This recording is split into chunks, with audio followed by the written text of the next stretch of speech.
ಪ್ರೀತಿಯ ಬಂಧುಗಳೇ, ಸಂಗೊಳ್ಳಿ ರಾಯಣ್ಣ ಅನ್ನುವ ಹೆಸರೇ ಇಡೀ ಕರ್ನಾಟಕದಾದ್ಯಂತ ಯುವಕರ ಮೈ ಮನಸ್ಸುಗಳಲ್ಲಿ ರೋಮಾಂಚನವನ್ನು ಸೃಷ್ಟಿ ಮಾಡುವಂಥ ಶಕ್ತಿ ಇರುವಂಥ ಹೆಸರು. ಬಹುಶಃ ಕರ್ನಾಟಕದ ಯಾವುದೇ ಮೂಲೆಗೆ ಹೋಗಿ ನಿಂತು ನೋಡಿದಾಗ ಸಂಗೊಳ್ಳಿ ರಾಯಣ್ಣನ ಹೆಸರನ್ನು ಕೇಳಲಾರದಂಥ ಯುವಕ ಯಾರೂ ಇರೋದಕ್ಕೆ ಸಾಧ್ಯ ಇಲ್ಲ.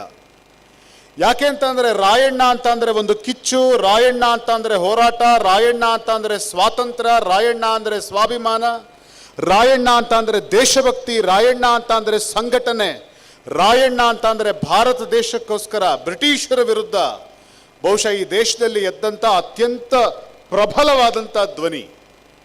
ಬಹುಶಃ ಸಂಗೊಳ್ಳಿ ರಾಯಣ್ಣನಂಥ ಒಬ್ಬ ಪ್ರಬಲವಾದ ಧ್ವನಿನ ನಾವು ನೋಡಿದಾಗ ನನಗೆ ಎಷ್ಟೋ ಸಲ ಅನಿಸಿದ್ದಿದೆ, ಯಾಕೆ ರಾಯಣ್ಣ ತುಂಬ ಎಲ್ಲ ಕಾಲದಲ್ಲೂ ಪ್ರಸ್ತುತ ಅನ್ನಿಸ್ತಾನೆ ಅಂತಂದರೆ, ಯಾರೋ ದೊರೆ ಮಗನಾಗಿದ್ದಿದ್ರೆ, ರಾಜನ ಮಗನಾಗಿದ್ದಿದ್ರೆ ಬಹುಶಃ ಇಷ್ಟು ಪ್ರಾಮುಖ್ಯತೆ ಕೊಡುವಂಥ ಅವಕಾಶ ಇರಲಿಲ್ಲ.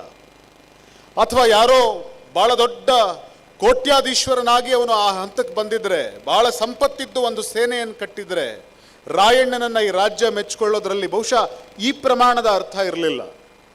ಆದರೆ ಸಂಗೊಳ್ಳಿ ರಾಯಣ್ಣನಾದರೂ ಒಬ್ಬ ಸಾಮಾನ್ಯರ ಮನೆಯಲ್ಲಿ ಹುಟ್ಟಿ ಬ್ರಿಟಿಷರ ವಿರುದ್ಧ ಲಡಾಯಿ ಮಾಡುವ ಕನಸನ್ನು ಹೊತ್ತು ಕಿತ್ತೂರು ರಾಣಿ ಚೆನ್ನಮ್ಮ ತಾಯಿಯ ಜೊತೆಗೆ ಭುಜಕ್ಕೆ ಭುಜ ಕೊಟ್ಟು ಅವರ ಧ್ವನಿಗೆ ಧ್ವನಿಯಾಗಿ ಚೆನ್ನಮ್ಮ ಮತ್ತು ರಾಯಣ್ಣನವರಿಬ್ಬರೂ ಕೂಡ ತಾಯಿ ಮಕ್ಕಳಂತೆ ಒಂದಾಗಿ ಅವತ್ತು ಬ್ರಿಟಿಷರ ವಿರುದ್ಧ ಧ್ವನಿ ಎತ್ತುತ್ತಾರೆ. ಎಷ್ಟೋ ಸಲ ಇತಿಹಾಸದ ಪಠ್ಯಪುಸ್ತಕಗಳನ್ನು ತೆಗೆದಾಗ ದುಃಖ ಆಗತ್ತೆ ನನಗೆ.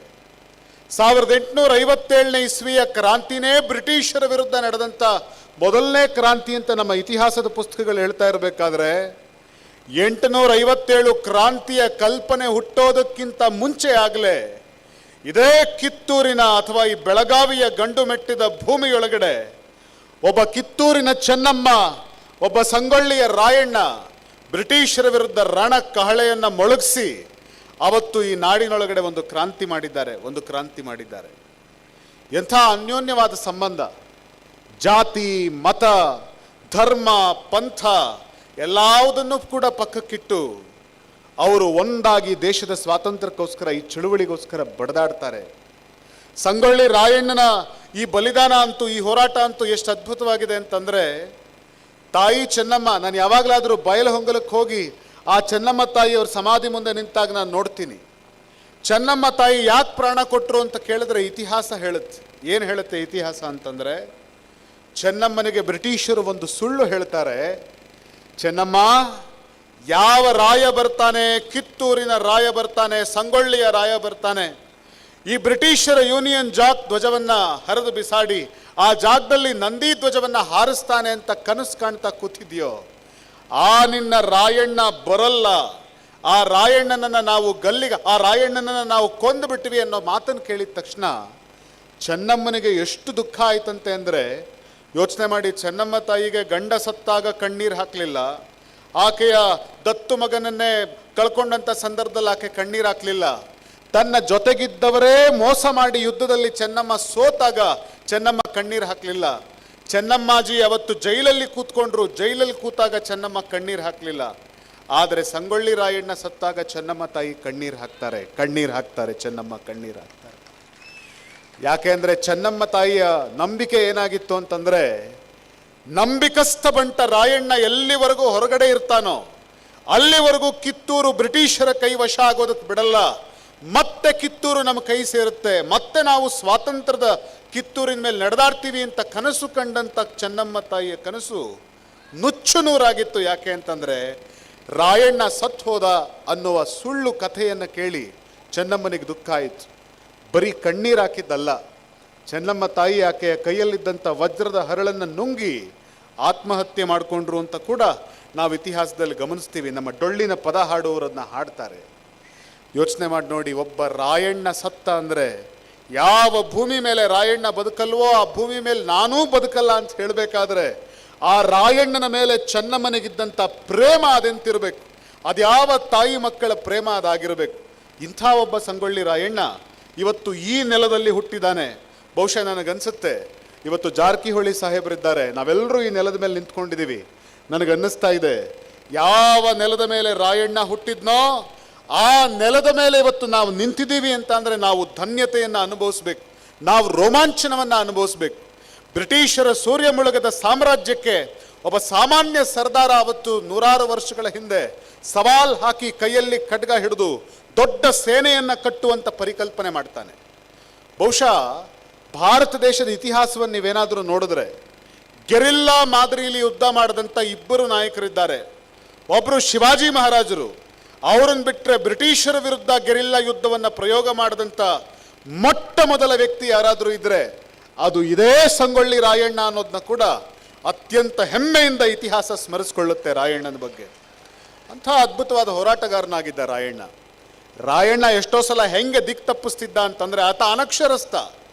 ರಾಯಣ್ಣನ ಜೀವನದಲ್ಲಿ ನಾವು ಕಲಿಬೋದಾದ ಮತ್ತೊಂದು ಪಾಠ ಏನು ಅಂದರೆ ಅಕ್ಷರದ ಬೆಲೆ.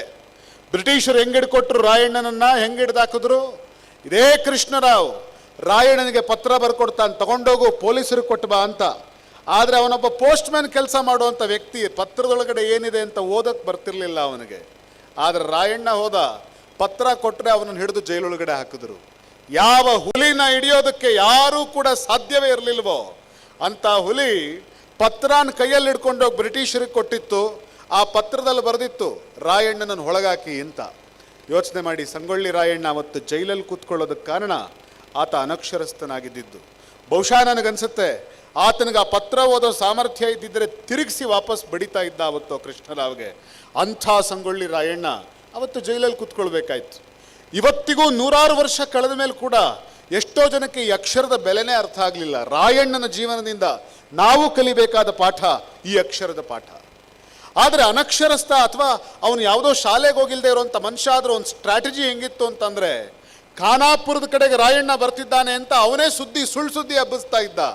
ಇಡೀ ಬ್ರಿಟಿಷರ ಪೊಲೀಸರು ಖಾನಾಪುರದ ಕಡೆಗೆ ಬಂದರೆ ಸಂಗೊಳ್ಳಿ ರಾಯಣ್ಣ ದಿಕ್ಕು ಬದಲಾಯಿಸಿಕೊಂಡು ಇನ್ನೊಂದು ದಿಕ್ಕಿಗೆ ಹೋಗಿ ಬ್ರಿಟಿಷರ ಪೊಲೀಸ್ ಸ್ಟೇಷನ್ಗಳನ್ನು, ಬ್ರಿಟಿಷರ ಖಜಾನೆಗಳನ್ನು ಮುತ್ತಿಗೆ ಹಾಕಿ ಬ್ರಿಟಿಷರನ್ನು ಸುಸ್ತು ಮಾಡಿ ಬಡಿತಾ ಇದ್ದ. ಇಂಥ ಸ್ಟ್ರಾಟಜಿಗಳನ್ನು, ಇಂಥ ವಾರ್ ಸ್ಟ್ರಾಟಜಿಗಳನ್ನು ಸಂಗೊಳ್ಳಿ ರಾಯಣ್ಣ ಅವತ್ತು ರೂಪಿಸ್ತಾ ಇದ್ದ. ಸಂಗೊಳ್ಳಿ ರಾಯಣ್ಣ ಅಂತಂದರೆ ಅದೆಷ್ಟು ಅದ್ಭುತವಾದ ಹೋರಾಟದ ಸ್ಟ್ರಾಟಜಿ ಒಂದು ಆಗಿರ್ತಿತ್ತು ಅಂತಂದರೆ, ಅನೇಕ ಜನ ಬ್ರಿಟಿಷ್ ಅಧಿಕಾರಿಗಳು ಸಂಗೊಳ್ಳಿ ರಾಯಣ್ಣನನ್ನು ಅವರ ಇತಿಹಾಸದಲ್ಲಿ ದಾಖಲಿಸುವಂಥ ಕೆಲಸ ಮಾಡ್ತಾರೆ.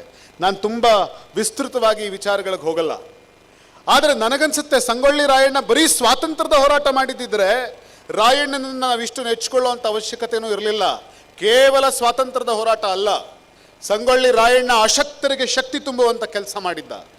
ದುರ್ಬಲರಿಗೆ ಧ್ವನಿಯಾಗಿ ನಿಂತ್ಕೊಂಡಿದ್ದ ಸಂಗೊಳ್ಳಿ ರಾಯಣ್ಣ.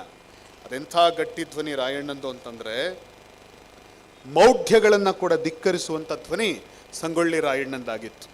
ನಾನೆಷ್ಟೋ ಸಲ ಮಾನವ ಬಂಧುತ್ವ ವೇದಿಕೆಯ ಮೂಲಕ ನಮ್ಮ ಈ ಭಾಗದ ಒಬ್ಬ ನಾಯಕರಾಗಿರುವಂಥ ಜಾರಕಿಹೊಳಿ ಸಾಹೇಬರು ಇಡೀ ರಾಜ್ಯದಲ್ಲಿ ಹೋಗಿದ್ದ ಕಡೆಗಳಲ್ಲೆಲ್ಲ ಅಲ್ಲಲ್ಲಿ ಅಂಬೇಡ್ಕರ್ ಹೆಸರಲ್ಲಿ ಅಥವಾ ಸಾವಿತ್ರಿಬಾಯಿ ಫುಲೆ ಅವರ ಹೆಸರಲ್ಲಿ, ಮಾನವ ಬಂಧುತ್ವ ವೇದಿಕೆಯ ಹೆಸರಲ್ಲಿ ಮೌಢ್ಯ ಕಂದಾಚಾರಗಳನ್ನು ಧಿಕ್ಕರಿಸುವಾಗ ನನಗನ್ಸುತ್ತೆ, ಎಷ್ಟೇ ಆಗಲಿ ರಾಯಣ್ಣನ ನೆಲದಲ್ಲೇ ಹುಟ್ಟಿರೋ ಮನುಷ್ಯ ಅಲ್ವಾ, ಈ ಮೌಢ್ಯ ಕಂದಾಚಾರವನ್ನು ಎದುರಿಸೋದಕ್ಕೆ ಇಷ್ಟು ಎದೆಗಾರಿಕೆ ಇವರಿಗೆ ಮಾತ್ರ ಇದೆ ಅಂತ ಅನಿಸುತ್ತೆ ನನಗೆ. ಯಾಕೆ ಅಂತಂದರೆ ಎಷ್ಟೋ ಜನ ಇದ್ದರೂ ಕೂಡ ಈ ಎದೆಗಾರಿಕೆಯನ್ನು ಪ್ರದರ್ಶಿಸೋದು ಇವತ್ತಿನ ಅವಶ್ಯಕತೆ.